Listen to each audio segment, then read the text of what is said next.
ঘটেছে।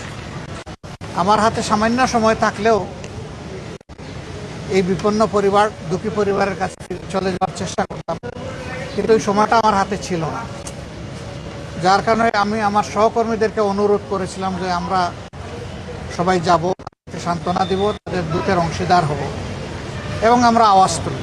ইতিমধ্যে আপনারা দেখেছেন যে এই পাশবিক বা নৃশংস হত্যাকাণ্ডের বিরুদ্ধে আমাদের প্রিয় সংগঠন সোচ্চার প্রতিবাদ করেছে, মিটিং করেছে, মিছিল করেছে, দাবি জানিয়েছে।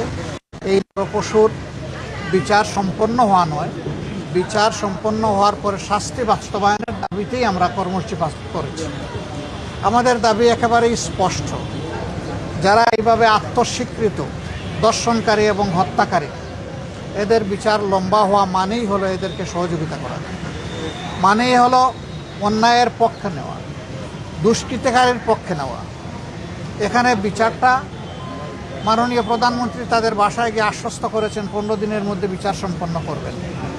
আমরা দেখতে চাই প্রধানমন্ত্রীর কমপক্ষে এই ওয়াদাটা শতভাগ বাস্তবায়ন হবে, এবং এটি যদি বাস্তবায়ন হয় সারা বাংলাদেশের 18 কোটি মানুষ খুশি হবে, ওনার জন্য দোয়া করবে।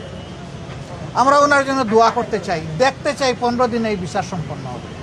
এবং আমি পার্সোনালি বিশ্বাস করি, যদি বিচার বিভাগ সঠিকভাবে এই কাজ করে, সিরিয়াসলি করে, তাইলে 15 দিন মানে 15 কর্মদিবসের মধ্যে এটি সম্ভব।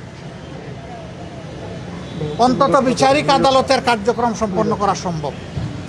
তারপরে দ্রুততম সময়ের মধ্যে এই রায়কে কার্যকর করার জন্য হাইকোর্টে পাঠাতে হবে। ওইটাও যদি সিনসিয়ারিটি থাকে উদাহরণ সৃষ্টির জন্য, ওইটাও 1 মাসের মধ্যে হয়তো বা সম্পন্ন করা সম্ভব। এবং আমি অনুরোধ করব, আত্মস্বীকৃত এই ধরনের বদমাইশদের পক্ষে কোনো আইনজীবী যেন আদালতে না দাঁড়ায়।